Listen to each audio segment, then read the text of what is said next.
اردو کا ایک محاورہ ہے کہ ہاتھی نگل جانا، مچھر کو چھانٹ ڈالنا۔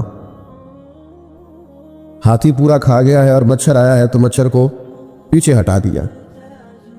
بڑے بڑے کبائر ہیں، بڑے بڑے گناہ ہیں، ان پر توجہ نہ کرنا، اور بعض ایسی چیزیں ہیں جن سے مکمل پرہیز کرنا، اس پر غور ہی نہ کرنا۔ حضرت عبداللہ ابن عمر رضی اللہ تعالیٰ عنہ سے مسئلہ پوچھا اہل عراق نے۔ انہوں نے کہا کہ مکھی یا مچھر کا خون اگر کپڑوں کو لگ جائے تو کیا اس سے نماز ہو جاتی ہے؟ تو حضرت عبداللہ ابن عمر فرمانے لگے، مصطفیٰ کریم صلی اللہ علیہ وسلم کے بیٹے امام حسین ابن علی کو تم نے کربلا میں شہید کر دیا، اس خون کا مسئلہ تو تمہیں یاد نہیں آیا، مکھیوں اور مچھروں کے خون کے مسئلے پوچھتے ہو۔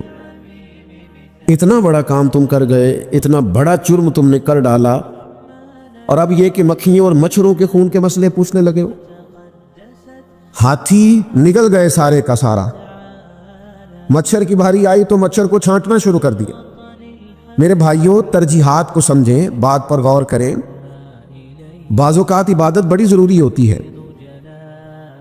نوافل بڑے ضروری ہوتے، بعض اوقات انسان کے لیے تسبیحات بڑی ضروری ہوتی ہیں، تلاوت قرآن مجید بڑی ضروری ہوتی ہے، لیکن ایک وقت ایسا آتا ہے جس وقت کچھ چیزیں عبادت سے بھی زیادہ ضروری ہو جاتی۔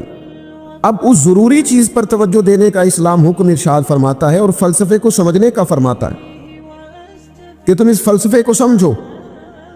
نبی کریم صلی اللہ تعالیٰ علیہ وسلم نے فرمایا، اللہ کی رضا کے لیے ایک ساتھ پہرا دینا، کسی اسلامی سرحد پر اللہ کی رضا کے لیے ایک گھڑی پہرا دینا لیلۃ القدر میں حجر اسود کے پاس کھڑے ہونے سے زیادہ فضیلت والا عمل ہے۔ جب کفر کا خطرہ ہو اسلامی حکومت کو، اسلامی ملک کو، اسلامی سرحد کو، اس وقت اگرچہ رات لیلۃ القدر کی ہو، انسان بیت اللہ شریف میں موجود ہو، حجر اسود کے قریب اسے نماز پڑھنے کی توفیق نصیب ہو، اور امام بیہقی اس حدیث کو لائے ہیں، میرے کریم نے فرمایا پھر اس وقت تمہیں حجر اسود کے قریب لیلۃ القدر کی رات، جو لیلۃ القدر خیر من الف شہر ہے، جو 1000 رات سے بہتر ہے، اس وقت تمہیں اجر وہاں نفل پڑھنے کا نہیں ملے گا، اس وقت تمہیں تلوار لے کر اسلامی سرحد پر پہرا دینے میں زیادہ اجر دیا جائے گا۔ چیزوں کی حقیقت کو سمجھا جائے گا، ان کی ماہیت کو سمجھا جائے گا۔ درویش سے میری ملاقات ہوئی تو وہ بڑے بھولے بھالے تھے، ان کے بچے بھی بھولے بھالے تھے۔ میں نے سارے خاندان میں سب بھولے بھالے لوگ دیکھے، تو میں نے ان سے کہا کہ یہ کیا ماجرا ہے؟ تو کہنے لگے ہمارے دادا جی نے دعا کی تھی کہ یا اللہ میرے بچے چالاک نہ ہوں، یہ شاطر نہ ہوں، تیزیاں نہ کرنی آتی، یہ بھولے ہوں، درویش ہوں، سادہ ہوں۔ اولاد شعور تیز تراک ہو جائے نا، چالاک شاطر ہو جائیں، تو وہ تو ماں باپ کو بھی روز کوئی نہ کوئی کہانی سناتے ہیں، وہ تو اپنے دائیں بائیں بھی کوئی نہ کوئی نیا قصہ ہی بیان کرتے ہیں۔ عقل مند بنے، شعور والا انہیں بنائیں، انہیں اچھے برے کی تمیز سکھائیں، یعنی شعور۔ چلاک آدمی تو حلال حرام کی پرواہ نہیں کرتا، بس وہ دیکھتا ہے میں نے پارٹی کو قابو کیسے کرنا ہے، لیکن عقل مند وہ ہوتا ہے جو دیکھے کہ یہ میرے لیے جائز ہے کہ ناجائز ہے، محنت سے کام کرے، شعور سے کام کرے، لیکن لقمہ حرام کبھی اپنے گھر داخل نہ ہونے دے۔ یہ شعور ہے، یہ بلندی ہے، یعنی شعور یہ ہے کہ اسے پتہ چلے کہ یہ حق میرا ہے، یہ میرے بھائی کا ہے، یہ حق میرا ہے، یہ میرے ملازم کا ہے، یہ حق میرا ہے، یہ میرے پڑوسی کا، یہ شعور ہے۔ اور چالاکی کیا ہے کہ وہ تیزی دکھائے اور سب کا مال ہڑپ کر کے اپنے گھر لے آئے اور کسی کو پتہ بھی نہ چلنا دے، یہ چالاکی ہے۔ چالاک نہ بنے، باشعور بنے، فہم والے بنے۔ میرے نبی پاک صلی اللہ تعالیٰ علیہ وسلم پر اللہ تعالیٰ نے جو قرآن مجید کتاب نازل کی تو 300 کے لگ بھگ آیات قرآن پاک میں ایسی ہیں جن کا زیادہ مطالعہ ہے، وہ زیادہ جمع کر لیں گے۔ 300 کے قریب آیات ایسی ہیں جس میں اللہ تعالیٰ نے عقل اور شعور کی طرف بڑھنے کا حکم دیا ہے۔ فرمایا عقل والو غور کرو، تم دیکھتے نہیں زمین و آسمان میں اختلاف ہے، رات اور دن آتے جاتے ہیں، اس میں غور کرو، اس میں نشانیاں ہیں، پر ان کے لیے جو عقل رکھتے ہیں، جو شعوری بلندی رکھتے ہیں، تیزی نہیں، چالاکی نہیں، شاطر پن نہیں۔ ابو جہل جو تھا نا، وہ بیوقوف آدمی نہیں تھا، دور دراز سے لوگ اس کے پاس اپنے مقدمات کا فیصلہ کرانے آتے تھے، چالاک آدمی تھا، اتنی زبردست بات کرتا تھا، اتنی اچھی باتیں سناتا تھا کہ لوگ لوٹ پوٹ ہوتے تھے, گھنٹوں بیٹھ کے لوگ اس کی بات سنتے تھے, لیکن شاطر تھا, عقل مند نہیں تھا. اگر عقل مند ہوتا تو اسے نظر آ جاتا کہ وہ دیکھو آفتاب نبوت چمک رہا ہے, وہ غلام ہو جاتا رسول پاک کا. لیکن وہ چالاک تھا, چالاکیاں کرتا رہا, تیزیاں دکھاتا رہا. اس نے اس ترتیب سے اسلام کی مخالفت کی. آپ دیکھیں نا, جس رات نبی پاک صلی اللہ علیہ وسلم کو شہید کرنے کا ارادہ ان ظالموں نے کیا ہے تو بڑی پلاننگ کی. ہر قبیلے سے ایک ایک بندہ لے کے آؤ, ہر قبیلے سے, اور اس کے ہاتھ میں تلوار تھماؤ. جب ہر قبیلے کا بندہ ہوگا تو اگر معاذ اللہ حضور کو شہید کرنے میں کامیاب ہو گئے تو کسی ایک قبیلے پر الزام بھی نہیں آئے گا, اور بنو ہاشم کسی ایک قبیلے کا مقابلہ بھی نہیں کر سکیں گے. اس چالاکی سے, یہ کبھی لوگوں کی سمجھ میں باتیں نہیں آتی تھی پر چالاک تھے, اس چالاکی سے یہ دین کی مخالفت کرتے تھے, یہ تیزی دکھا کے مخالفت کرتے تھے, اور جناب صدیق اکبر دفاع کی کوششیں کرتے تھے. وہ شعور کے ساتھ, فہم کے ساتھ انہوں نے بھی انداز اختیار کیا نا. انہوں نے چالاکی کی کہ ہر قبیلے سے ایک ایک بندہ, وہ تو اللہ کی حکمت تھی کہ سرکار نے ایک مٹھی میں پکڑ کے مٹی پھینکی تو ان کی آنکھوں کے آگے اللہ تبارک و تعالیٰ نے پردے ڈال دیے. لیکن اس کے مقابلے میں حضرت صدیق اکبر فہم و فراست کا, شعور کا وہ مظاہرہ کر رہے ہیں. وہ کیسا بندوبست کرتے ہیں, کہتے ہیں اپنے غلام سے کہ 2 اونٹنیاں موٹی تازی, ان کو تم نے لے کے غار کے اس جانب آ جانا ہے. اپنے غلام سے کہتے ہیں کہ تم نے ان اونٹنیوں کو وہاں پہنچانا ہے. بیٹے سے کہتے ہیں سارا دن کام کاج کے سلسلے میں ادھر ادھر جانا اور کافروں کی باتیں سن کے پہنچانا کہ نیا منصوبہ کیا بنا رہے ہیں. اپنی بیٹی سے کہتے ہیں پتر کھانا پکا کے, کل کا باسی نہیں تازہ پکا کے, اور پھر اس کو تیار کر کے, اور بیٹا دن کے اجالے میں نہیں رات کے اندھیرے میں آنا. اب یہاں اقبال بولے, اقبال کہنے لگے جب عشق سکھاتا ہے آداب خود آگاہی, عشق بھی ایک عقل دیتا ہے. جب عشق سکھاتا ہے آداب خود آگاہی تو کھلتے ہیں غلاموں پر اسرار شہنشاہی. پھر وہ غلاموں کو بادشاہ بنا دیتا ہے. تو کہا رات کو وہاں کھانا پہنچانا, یہ ان کا شعوری فیصلہ ہے. اور رستے میں حضرت صدیق اکبر بھی شعور کا مظاہرہ کرتے ہوئے حضور کو لے کے جا رہے ہیں. انہوں نے بھی پلاننگ کی, منصوبہ بندی کی, پر چالاکی سے.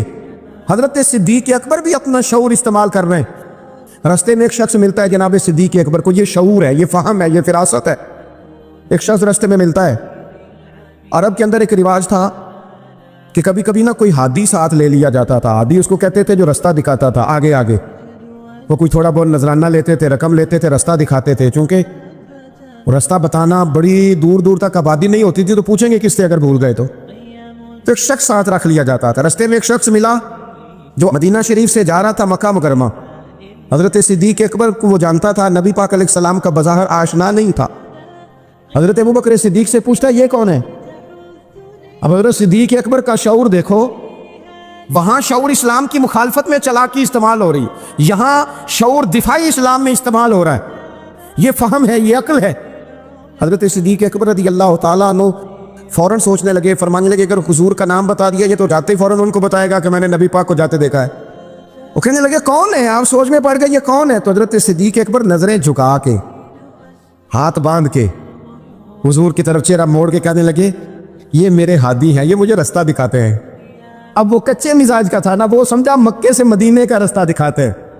حضرت صدیق اکبر بتا رہے تھے یہ مجھے جنت کا رستہ دکھاتے ہیں, رب کی معرفت کا رستہ دکھاتے ہیں. یہ بھی شعور ہے جب عشق سکھاتا ہے آداب خود آگاہی. پھر کھلتے ہیں غلاموں پر اسرار شہنشاہی. عطار ہو, رومی ہو, رازی ہو, غزالی ہو, کچھ ہاتھ نہیں آتا بے آہ و سحر گاہی. عزیز بھائی, آپ اپنا شعور اگر صحیح جگہ استعمال کریں تو فہم بن جائے گا, فراست بن جائے گا, فائدہ مند ہو جائے گا. لیکن نہیں, چالاکی کی طرف لوگ بڑھنے لگے, پتے پھینکنے لگے, کہانیاں سنانے لگے.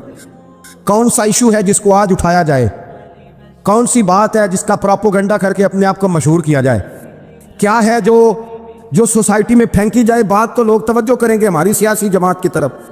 کیا اس طرح کا ماحول بنایا جائے, کس طرح کر کے پیچ و تاب کیا جائے, کس طرح کر کے لوگ توڑے جائیں, کس طرح بنائے جائیں. نہیں, اس طرح لوگ کمزور ہو جاتے ہیں, اس طرح شعور نہیں رہتا قوموں کے پاس. میرے نبی پاک صلی اللہ علیہ وسلم کے پاس عبد القیس کا وفد آیا تھا. تو جو عبد القیس ان کا سردار تھا نبی پاک صلی اللہ تعالیٰ علیہ وسلم کی خدمت میں جب وہ حاضر ہوئے، لاؤبالی فیصلے نہ کریں، فیصلے زندگی میں سوچ کے کریں۔ آپ کسی بھی چیز کے سربراہ ہیں، آپ مسجد کے صدر ہیں یا قبیلے والے آپ سے فیصلہ کراتے ہیں یا کسی جماعت کو لیڈ کرتے ہیں یا خاندان والے آپ کو بڑا سمجھتے ہیں یا کوئی آدمی آپ کو دینی تعارف سے پہچانتا ہے، تو فہم کے ساتھ، دانائی کے ساتھ، حکمت کے ساتھ آپ اس کو لے کے چلیں۔ نبی پاک صلی اللہ تعالیٰ علیہ وسلم نے وفد عبد القیس کے سربراہ سے کہا تھا کہ تمہارے اندر دو خصلتیں ہیں، دو عادتیں تمہارے اندر ایسی ہیں جنہیں اللہ بڑا ہی پسند کرتا ہے۔ یا رسول اللہ کون کون سی؟ فرمایا ایک تو تم عقل والے ہو اور دوسرا بردبار و حلم والے ہو۔ تم جذباتی فیصلے نہیں کرتے، تمہارے اندر بردباری ہے، ٹھہراؤ ہے۔ یہ دو باتیں، تمہاری سمجھداری اور تمہارا ٹھہراؤ، یہ اللہ کو بڑا ہی پسند ہے۔ بڑی جذباتی باتیں لوگ کرتے ہیں، بڑا گھروں کے اندر ماحول خوفناک ہو جاتا ہے، قبیلوں میں ماحول خوفناک ہو جاتا ہے، جماعتوں میں خوفناک ہو جاتا ہے۔ بڑے شعور کے ساتھ مسلمان کو آگے بڑھنے کی ضرورت ہے۔ یہ جو مسلمانوں نے فتح یابی حاصل کی ہے نا بڑی ساری جگہوں پہ، اللہ تبارک و تعالیٰ نے مسلمانوں کو کامیابیاں دیں۔ مسلمان اپنی تعداد کی قلت کے باوجود، اسلحے کی قلت کے باوجود بڑی جگہوں پہ کامیاب رہے۔ اللہ تبارک و تعالیٰ نے انہیں بڑا سارا نوازا۔ تو اس کے اندر بھی قرآن مجید کی سورہ انفال جب ہم دیکھتے ہیں تو اللہ تبارک و تعالیٰ نے وہاں ارشاد فرمایا کہ مسلمان 100 ہوتا ہے اور وہ صبر کرتا ہے تو وہ 200 کا مقابلہ کرتا ہے، 1000 ہوتا ہے وہ صبر کرتا ہے اور مقابلہ 2000 کا کرتا ہے مسلمان۔ کیوں بھلا؟ اس لیے کہ سورہ انفال میں رب فرماتے ہیں کافر وہ قوم ہے کہ قوم اللہ یعقلون، وہ قوم تو ہیں پر ان کے پاس عقل کوئی نہیں۔ وہ چڑھ دوڑتے ہیں کہ مار دیں گے، مر جائیں گے، آج انہیں ختم کر کے رہیں گے۔ وہ شعور کے ساتھ میدان میں نہیں آتے۔ لیکن نبی پاک صلی اللہ علیہ وسلم جب اپنے لوگوں کو لے کے جاتے تھے، حضور انہیں سمجھاتے تھے، صف بندی کرتے تھے۔ نبی پاک علیہ الصلوۃ والسلام ایک طریقہ بتاتے تھے کہ جھنڈا تمہارے ہاتھ میں رہے گا، اگر یہ آدمی شہید ہوتا ہے تو جھنڈا بھائی مدد اللہ کی ہے، لیکن حکمت کے تقاضے سارے پورے کیے جائیں، وہ سارے کام کیے جائیں جو وقت کے تقاضوں کی ضرورت کے مطابق ہوں۔ اس عقل کی بات بھی اقبال نے کہی ہے، فرماتے ہیں کہ عقل عیار ہے، 100 بھیس بنا لیتی ہے۔ اس کے لیے عیار کا لفظ کہا، اور دوسرا پہلو دیکھیے عیار کے مقابلے میں لفظ کیا کہا، عقل عیار ہے 100 بھیس بنا لیتی ہے، عشق بیچارہ۔ عقل عیار اور عشق بیچارہ، دیکھیں اس کے مقابلے میں جو جملہ دیا ہے، جو لفظ دیا ہے، یعنی لفظ عیار آپ جب بولتے ہیں عیار بڑا چلاک ہے، بڑا یار ہے، بڑا مکار ہے، تو زاویہ کیا بنتا ہے؟ اور جب آپ بیچارہ بولتے ہیں تو وہ بیچارہ، اب زاویہ دیکھیے کیا کھینچا، کہنے لگے عقل عیار ہے 100 بھیس بنا لیتی ہے، عشق بیچارہ، نہ ملا ہے نہ زاہد نہ حکیم، یہ کچھ بھی نہیں، یہ بیچارہ کچھ بھی نہیں، بیچارہ جو ہوا۔ تو عقل کی طرف تو قرآن و سنت نے توجہ دلائی ہے، لیکن عقل سے مراد ہے فہم ہو، فراست ہو، حلم ہو، بردباری ہو، عاجزی ہو، غور فکر کرنے کا مزاج ہو، کسی چیز کو پورے شعور کے ساتھ بندہ قبول کرے۔ آج کل جن چیزوں کو لوگ عقل سمجھتے ہیں نا، وہ عقل نہیں ہے، وہ چالاکی ہے۔ آج کل لوگ عقل مند نہیں ہیں، چالاک ہیں۔ چالاکی اور چیز کا نام ہے، تیز تراری اور چیز کا نام ہے، عقل مند ہونا اور چیز کا نام ہے۔ یہ تو شطرنج کے ہیر پھیر سے لوگ دنیا چلاتے ہیں، یہ عقل مند نہیں ہوتے، یہ چالاک ہوتے ہیں۔ ہمارے ہاں ڈھیر سارے لوگ اپنی زندگی، اپنا گھر، اپنا کاروبار چالاکی سے چلاتے ہیں۔ چالاکیاں لمبی نہیں چلتی، ان کے پول کھل جاتے ہیں۔ تیزیاں لمبی نہیں چلتی، جلدی مکر واضح ہو جاتے ہیں۔ چالاک آدمی کے دوست نہیں ہوتے۔ آپ کسی کے ساتھ سیاست کے ساتھ زندگی گزار رہے ہیں تو وہ بھی آپ کے ساتھ سیاست ہی کر رہا ہے۔ جب آپ فہم کے ساتھ چلتے ہیں، فراست کے ساتھ، اور عقل کیا ہے؟ نبی پاک صلی اللہ تعالیٰ علیہ وسلم نے فرمایا، کسی نے پوچھا یا رسول اللہ صلی اللہ علیہ وسلم بہترین مومن کون ہوتا ہے؟ تو نبی پاک علیہ الصلوۃ والسلام نے فرمایا جس کا اخلاق زیادہ اچھا ہو، تو یا رسول اللہ عقل مند کون ہوتا ہے؟ تو نبی پاک علیہ السلام نے فرمایا عقل مند وہ ہوتا ہے جو موت کو کثرت سے یاد کرے اور اپنی آخرت کی تیاری کرے. یہ عقل ہے, یہ شعور ہے. لیکن وہ چالاکی کے ساتھ دنیا داری میں بڑا اپنا نام بنا لے, بڑے پیسے جمع کر لے, بڑا جناب گھروندہ تیار کر لے, تو یہ چالاک ہے, عقل مند نہیں. فہم والے بنے, شعور والے بنے, اپنی زندگی فہم کے ساتھ گزاریں. آپ اپنے شعور کی بلندی کی طرف بڑھیں, اپنے بچوں کو تیز نہ کریں, چالاک نہ کریں. ایک درویش سے میری ملاقات ہوئی تو ان کے وہ بڑے بھولے بھالے تھے, ان کے بچے بھی بھولے بھالے تھے. میں نے سارے خاندان میں سب بھولے بھالے لوگ دیکھے, تو میں نے ان سے کہا کہ یہ کیا ماجرا ہے؟ تو کہنے لگے ہمارے دادا جی نے دعا کی تھی کہ یا اللہ میرے بچے چالاک نہ ہوں, یہ شاطر نہ ہوں, تیزیاں نہ کرنی آتی ہوں, یہ بھولے ہوں, درویش ہوں, سادہ ہوں. اولاد شعور تیز تراک ہو جائیں نا, چالاک شاطر ہو جائیں, تو وہ تو ماں باپ کو بھی روز کوئی نہ کوئی کہانی سناتے ہیں. وہ تو اپنے دائیں بائیں بھی کوئی نہ کوئی نیا قصہ ہی بیان کرتے ہیں. عقل مند بنے, شعور والا انہیں بنائیں, انہیں اچھے برے کی تمیز سکھائیں. یعنی شعور, چالاک آدمی تو حلال حرام کی پرواہ نہیں کرتا, بس وہ دیکھتا ہے میں نے پارٹی کو قابو کیسے کرنا ہے. لیکن عقل مند وہ ہوتا ہے جو دیکھے کہ یہ میرے لیے جائز ہے کہ ناجائز ہے, محنت سے کام کرے, شعور سے کام کرے, لیکن لقمہ حرام کبھی اپنے گھر داخل نہ ہونے دے. یہ شعور ہے, یہ بلندی ہے. یعنی شعور یہ ہے کہ اسے پتہ چلے کہ یہ حق میرا ہے, یہ میرے بھائی کا ہے, یہ حق میرا ہے, یہ میرے ملازم کا ہے, یہ حق میرا ہے, یہ میرے پڑوسی کا. یہ شعور ہے. اور چالاکی کیا ہے کہ وہ تیزی دکھائے اور سب کا مال ہڑپ کر کے اپنے گھر لے آئے اور کسی کو پتہ بھی نہ چلنا دے. یہ چالاکی ہے. چالاک نہ بنے, باشعور بنے, فہم والے بنے. میرے نبی پاک صلی اللہ تعالیٰ علیہ وسلم پر اللہ تعالیٰ نے جو قرآن مجید کتاب نازل کی تو 300 کے لگ بھگ آیات قرآن پاک میں ایسی ہیں جن کا زیادہ مطالعہ ہے وہ زیادہ جمع کر لیں گے. 300 کے قریب آیات ایسی ہیں جس میں اللہ تعالیٰ نے عقل اور شعور کی طرف بڑھنے کا حکم دیا ہے. فرمایا عقل والو غور کرو, تم دیکھتے نہیں زمین و آسمان میں اختلاف ہے, رات اور دن آتے جاتے ہیں, اس میں غور کرو, اس میں نشانیاں ہیں. پر ان کے لیے جو عقل رکھتے ہیں, جو شعوری بلندی رکھتے ہیں, تیزی نہیں, چالاکی نہیں, شاطر پن نہیں. ابو جال جو تھا نا وہ بیوقوف آدمی نہیں تھا. دور دراز سے لوگ اس کے پاس اپنے مقدمات کا فیصلہ کرانے آتے تھے. چالاک آدمی تھا, اتنی زبردست بات کرتا تھا, اتنی اچھی باتیں سناتا تھا کہ لوگ لوٹ پوٹ ہوتے تھے, گھنٹوں بیٹھ کے لوگ اس کی بات سنتے تھے. لیکن شاطر تھا, عقل مند نہیں تھا. اگر عقل مند ہوتا تو اسے نظر آ جاتا کہ وہ دیکھو آفتاب نبوت چمک رہا ہے, وہ غلام ہو جاتا ہے رسول پاک کا. لیکن وہ چالاک تھا, چالاکیاں کرتا رہا, تیزیاں دکھاتا رہا. اس نے اس ترتیب سے اسلام کی مخالفت کی. آپ دیکھیں نا, جس رات نبی پاک صلی اللہ علیہ وسلم کو شہید کرنے کا ارادہ ان ظالموں نے کیا ہے تو بڑی پلاننگ کی. ہر قبیلے سے ایک ایک بندہ لے کے آؤ, ہر قبیلے سے, اور اس کے ہاتھ میں تلوار تھماؤ. جب ہر قبیلے کا بندہ ہوگا تو اگر معاذ اللہ حضور کو شہید کرنے میں کامیاب ہو گئے تو کسی ایک قبیلے پر الزام بھی نہیں آئے گا اور بنو ہاشم کسی ایک قبیلے کا مقابلہ بھی نہیں کر سکیں گے. اس چالاکی سے, یہ کبھی لوگوں کی سمجھ میں باتیں نہیں آتی تھی پر چالاک تھے, اس چالاکی سے یہ دین کی مخالفت کرتے تھے, یہ تیزی دکھا کے مخالفت کرتے تھے, اور جناب صدیق اکبر دفاع کی کوششیں کرتے تھے. وہ شعور کے ساتھ, فہم کے ساتھ انہوں نے بھی انداز اختیار کیا نا.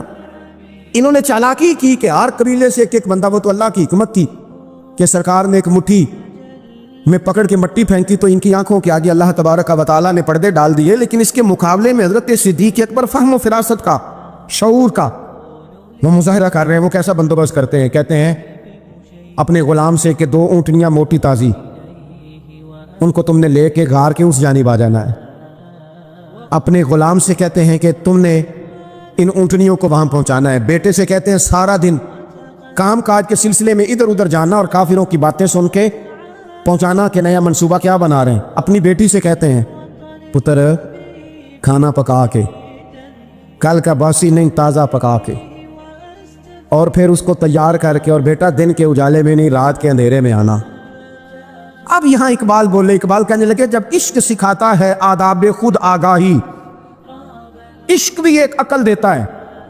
جب عشق سکھاتا ہے آداب خود آگاہی تو کھلتے ہیں غلاموں پر اسرار شہنشاہی، پھر وہ غلاموں کو بادشاہ بنا دیتا ہے۔ تو کہا رات کو وہاں کھانا پہنچانا، یہ ان کا شعوری فیصلہ ہے۔ اور رستے میں حضرت صدیق اکبر بھی شعور کا مظاہرہ کرتے ہوئے حضور کو لے کے جا رہے ہیں، انہوں نے بھی پلاننگ کی، منصوبہ بندی کی، پر چالاکی سے حضرت صدیق اکبر بھی اپنا شعور استعمال کر رہے ہیں۔ رستے میں ایک شخص ملتا ہے جناب صدیق اکبر کو، یہ شعور ہے، یہ فہم ہے، یہ فراست ہے۔ ایک شخص رستے میں ملتا ہے۔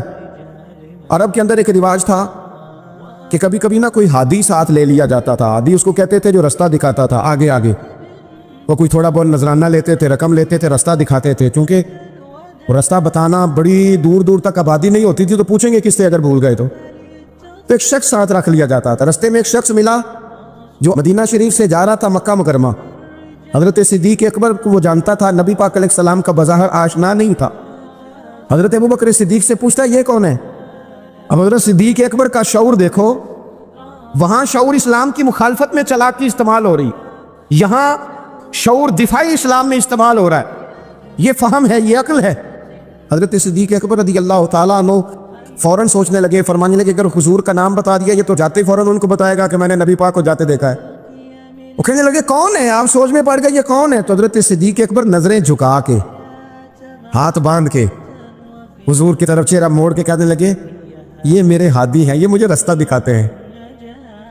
اب وہ کچے مزاج کا تھا نا، وہ سمجھا مکے سے مدینے کا رستہ دکھاتے ہیں۔ حضرت صدیق اکبر بتا رہے تھے کہ مجھے جنت کا رستہ دکھاتے ہیں، رب کی معرفت کا رستہ دکھاتے ہیں۔ یہ بھی شعور ہے جب عشق سکھاتا ہے، آداب خود آگاہی، پھر کھلتے ہیں غلاموں پر اسرار شہنشاہی۔ عطار ہو، رومی ہو، رازی ہو، غزالی ہو، کچھ ہاتھ نہیں آتا بے آہ و سحرگاہی۔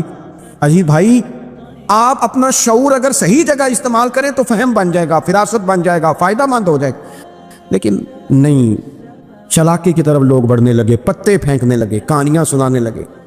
کون سا ایشو ہے جس کو آج اٹھایا جائے؟ کون سی بات ہے جس کا پراپوگنڈا کر کے اپنے آپ کو مشہور کیا جائے؟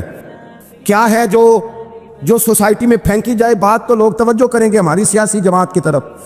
کیا اس طرح کا ماحول بنایا جائے، کس طرح کر کے پیچ و تاب کیا جائے، کس طرح کر کے لوگ توڑے جائیں، کس طرح بنائے جائیں؟ نہیں، اس طرح لوگ کمزور ہو جاتے ہیں، اس طرح شعور نہیں رہتا قوموں کے پاس۔ میرے نبی پاک صلی اللہ علیہ وسلم کے پاس عبد القیس کا وفد آیا تھا، تو جو عبد القیس ان کا سردار تھا، نبی پاک صلی اللہ تعالیٰ علیہ وسلم کی خدمت میں جب وہ حاضر ہوئے، لاؤبالی فیصلے نہ کریں، فیصلے زندگی میں سوچ کے کریں۔ آپ کسی بھی چیز کے سربراہ ہیں، آپ مسجد کے صدر ہیں یا قبیلے والے آپ سے فیصلہ کراتے ہیں، یا کسی جماعت کو لیڈ کرتے ہیں، یا خاندان والے آپ کو بڑا سمجھتے ہیں، یا کوئی آدمی آپ کو دینی تعارف سے پہچانتا ہے، تو فہم کے ساتھ، دانائی کے ساتھ، حکمت کے ساتھ آپ اس کو لے کے چلیں۔ نبی پاک صلی اللہ تعالیٰ علیہ وسلم نے وفد عبد القیس کے سربراہ سے کہا تھا کہ تمہارے اندر دو خصلتیں ہیں، دو عادتیں تمہارے اندر ایسی ہیں جنہیں اللہ بڑا ہی پسند کرتا ہے۔ یا رسول اللہ کون کون سی؟ فرمایا ایک تو تم عقل والے ہو، اور دوسرا بردبار و حلم والے ہو۔ تم جذباتی فیصلے نہیں کرتے، تمہارے اندر بردباری ہے، ٹھہراؤ ہے۔ یہ دو باتیں، تمہاری سمجھداری اور تمہارا ٹھہراؤ، یہ اللہ کو بڑا ہی پسند ہے۔ بڑی جذباتی باتیں لوگ کرتے ہیں، بڑا گھروں کے اندر ماحول خوفناک ہو جاتا ہے، قبیلوں میں ماحول خوفناک ہو جاتا ہے، جماعتوں میں خوفناک ہو جاتا ہے۔ بڑے شعور کے ساتھ مسلمان کو آگے بڑھنے کی ضرورت ہے۔ یہ جو مسلمانوں نے فتح یابی حاصل کی ہے نا بڑی ساری جگہوں پہ، اللہ تبارک و تعالیٰ نے مسلمانوں کو کامیابیاں دی۔ مسلمان اپنی تعداد کی قلت کے باوجود، اسلحے کی قلت کے باوجود بڑی جگہوں پہ کامیاب رہے۔ اللہ تبارک و تعالیٰ نے انہیں بڑا سارا نوازا۔ تو اس کے اندر بھی قرآن مجید کی سورہ انفال جب ہم دیکھتے ہیں تو اللہ تبارک و تعالیٰ نے وہاں ارشاد فرمایا کہ مسلمان 100 ہوتا ہے اور وہ صبر کرتا ہے تو وہ 200 کا مقابلہ کرتا ہے، 1000 ہوتا ہے وہ صبر کرتا ہے اور مقابلہ 2000 کا کرتا ہے مسلمان۔ کیوں بھلا؟ اس لیے کہ سورہ انفال میں رب فرماتے ہیں کافر وہ قوم ہے کہ قوم اللہ یعقلون، وہ قوم تو ہیں پر ان کے پاس عقل کوئی نہیں، وہ چڑھ دوڑتے ہیں کہ مار دیں گے، مر جائیں گے، آج انہیں ختم کر کے رہیں گے، وہ شعور کے ساتھ میدان میں نہیں آتے۔ لیکن نبی پاک صلی اللہ علیہ وسلم جب اپنے لوگوں کو لے کے جاتے تھے حضور انہیں سمجھاتے تھے، صف بندی کرتے تھے. نبی پاک علیہ الصلوۃ والسلام ایک طریقہ بتاتے تھے کہ جھنڈا تمہارے ہاتھ میں رہے گا. اگر یہ آدمی شہید ہوتا ہے تو جھنڈا بھائی مدد اللہ کی ہے، لیکن حکمت کے تقاضے سارے پورے کیے جائیں، وہ سارے کام کیے جائیں جو وقت کے تقاضوں کی ضرورت کے مطابق ہوں. رسول پاک صلی اللہ علیہ وسلم ان کو بتایا کرتے تھے کہ تم نے اس درے پہ ڈیوٹی کرنی ہے، کوئی نیچے نہ اترے جب تک ہم نہ کہیں. تم یہاں کھڑے رہو. ایک آدمی کو پیچھے رکھتے تھے، تم نے قافلے کے بالکل پیچھے آنا ہے. اگر کسی کا سامان گر جائے، کوئی اونٹ پیچھے رہ جائے، کوئی مسئلہ ہو جائے، تمہیں پتا ہو.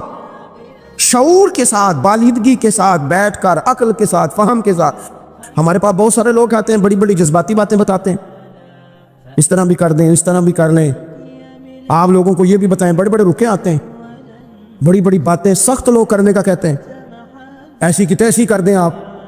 تو ہمیں پتہ ہے، چلیں تھوڑا سا کتاب و سنت اپنی نظر سے صحیح، تھوڑے علم سے صحیح، پر ہمیں بھی تھوڑا سا پتہ ہے. تو میں بہت سارے دوستوں کو کہا کرتا ہوں کہ او بھائی چلو ٹھیک ہے، سخت بات نہیں کرتے، جلال میں نہیں آتے، پر اس کا یہ مطلب تو نہیں نا کہ ہمیں پتہ نہیں کسی بات کا. وہ بعض سیاسی لوگ آتے ہیں تو آگے کہتے ہیں جناب حضرت یہ ہو گیا، فلانے نے یہ کر دیا، فلانے نے یہ کر دیا. تو کئی دفعہ ان پر ہنسی آتی ہے کہ ہمیں سمجھانے آئے ہو، ہمیں سمجھانے آئے ہو. او بھائی اٹ سٹ تے پکھڑا کوار گندا لسی اور بھی بوٹیاں جاننے ہیں.